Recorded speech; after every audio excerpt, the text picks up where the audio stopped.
I'm here outside Michael F. Wallace Middle School now. The Waterbury School District says students in multiple grades were at home in the middle of virtual learning when hackers took over and began posting what they will only call inappropriate content.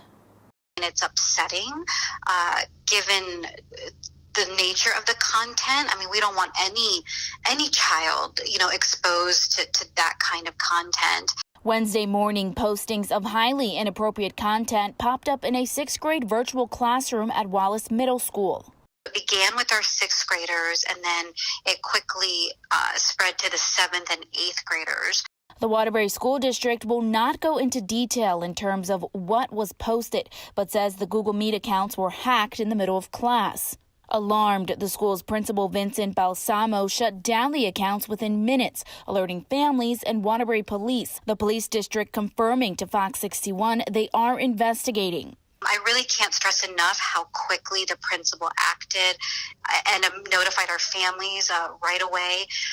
And I mean, it was very alarming, given this is the first breach of that kind we've experienced. Wallace Middle School is on a hybrid schedule. Those students taking in-person classes at the time were not affected.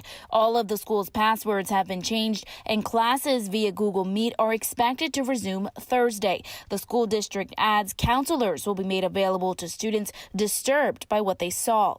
According to a report by the K-12 Cybersecurity Resource Center, the number of cybersecurity incidents affecting K-12 schools in the U.S. rose by 18% in 2020. Anytime, there is new technology that we are all embracing and settling into, there come new challenges. And one of those is these kinds of cyber attacks. I think, we all continue to be very vigilant.